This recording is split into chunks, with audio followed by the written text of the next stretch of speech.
Riding with me on the way to work, doing a little car chat. Overcast skies, not blue skies. I don't understand why can't I get some blue skies? Why not Texas? Why? Okay, but back to the topic is actually, I wanted to talk about the whole idea of perfectionism and how I feel like that slowed me down in my 20s. I feel like that was the thing. it was a thing.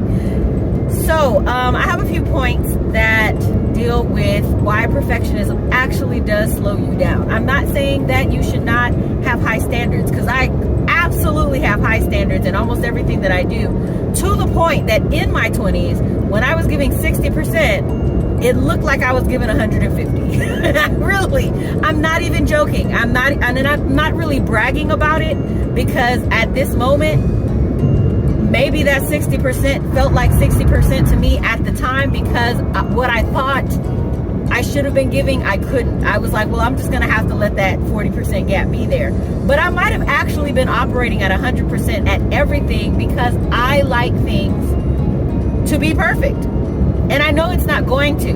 And it got to the point where I was actually deciding what thing I was going to let fall off.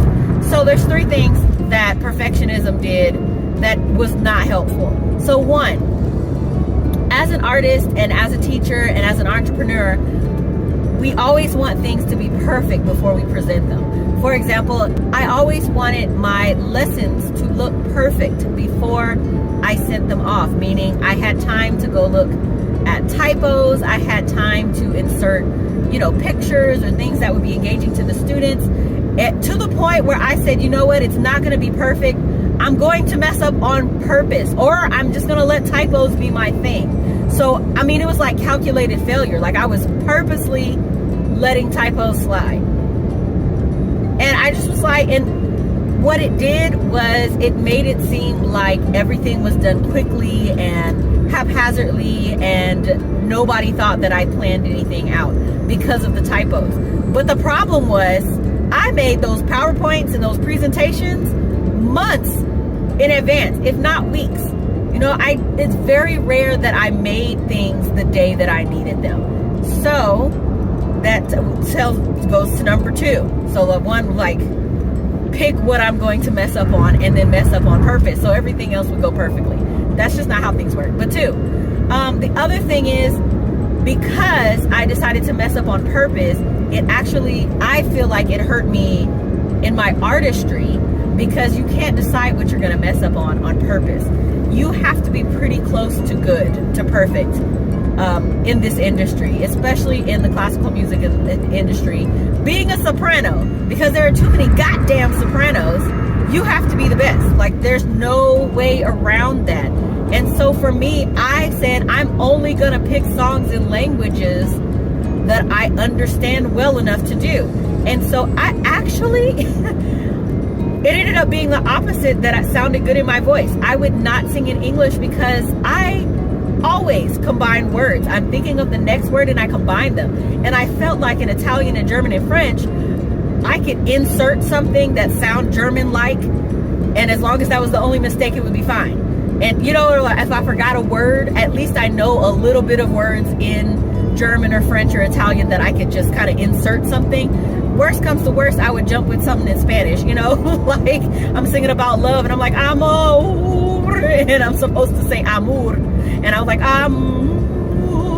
So I had to make it sound stylistic, okay? But what that did is, instead of me practicing and putting in the work for the English to improve when I'm singing, and English is my first language, but English is hard to sing. It's really hard. Props to anybody who had to learn English from like Spanish or French or in any language that literally makes more sense.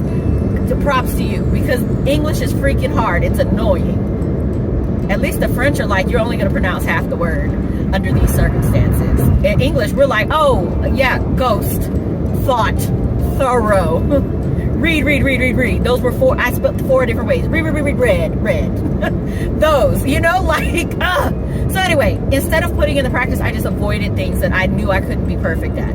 I just knew I was not going to sound good singing English. I knew I was going to struggle with putting 4 syllables on one note. Italian music, come on. Okay, so that's the second thing, avoiding things that I knew I couldn't do well. And then the third thing was basically, I don't want to say being neurotic because that's something that actually happens to people, but wanting other people to step up to my level was the third issue, and being disappointed every single time. And it's not so much that they didn't do it the way I did it, it was they didn't do it in a way that was comparable in my eyes. And that's damaging. It really is, when you have people that are willing to work with you and help you and do things, and I'm just kind of like, they're like, do you like it? And I'm just like, no, I don't, I'm so sorry, you know. And it's just, that was my 20s. That was my 20s. I would either purposely make a mistake to distract from anything else that, like, and just pretend I did it on purpose, avoid whatever it was, and then hold everybody to an unnaturally high standard that they could not ever live up to, that I wasn't even living up to. And that literally put me behind in my 20s. I think that was the thing. I always wanted everything to be ready. You know, like everything had to be ready before I did it. And it wasn't until my late 20s when I just said, you know what, F it, I'm about to do this. I'm probably gonna suck at it, but I'm gonna do it.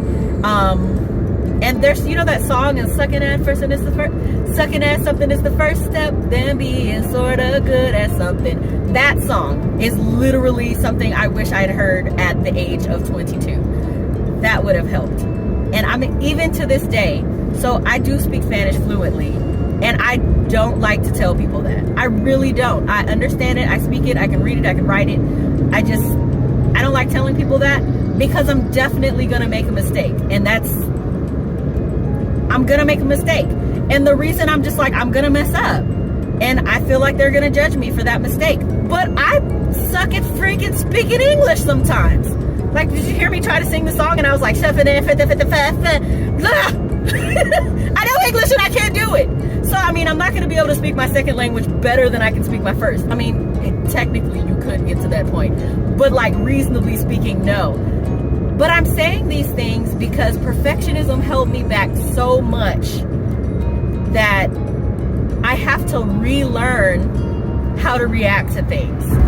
I have to relearn that what I perceive as my best is not somebody else's best. Their best might actually be better than mine, and I'm just rejecting it straight up because I like my best, you know? And I was like, I want it to look like this.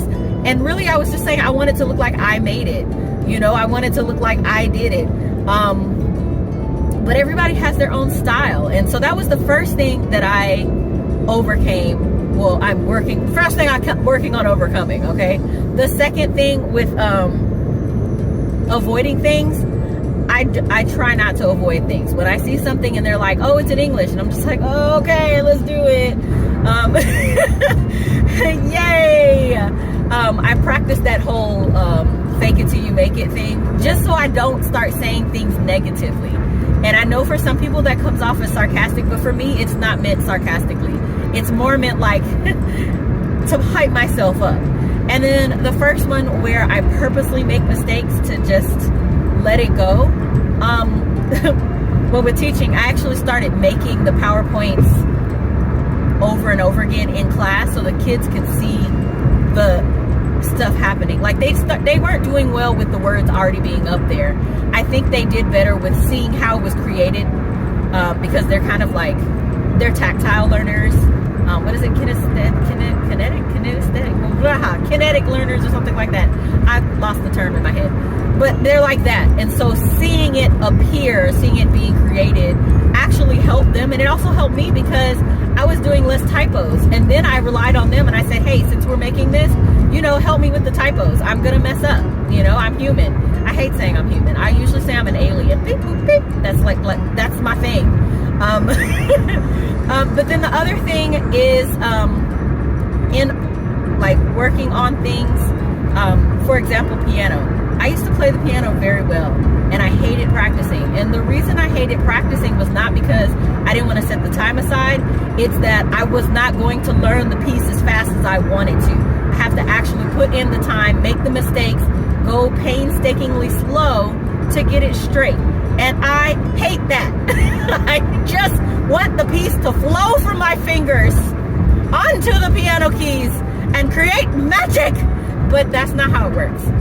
So, perfectionism actually holds you back.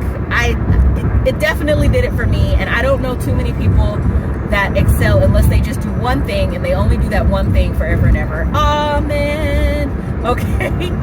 Anyway, I hope this is helpful to somebody. I'm using myself as an example, but I know other people probably need to hear this stuff. So if you like writing to work with me and just doing little chit chats on random topics that pertain to the human experience, aka life on Earth. Beep, boop, beep. Oh no, I'm just kidding. But that, please subscribe to my channel and press the notification bell so you can be notified when something pops up, a new video pops up. I post like 3 times a week now. It just happened. I don't know how that happened, but it happened. So also like this video and let me know, like, what do you think set you back in a previous year, in a previous age? I know everybody's not the same age as me. You might be 20. What do you think set you back, might set you back, and how did you overcome it? Or how are you trying to overcome it? Or do you plan to? Because you should plan to. All right, until next time, thanks for riding with me. Bye.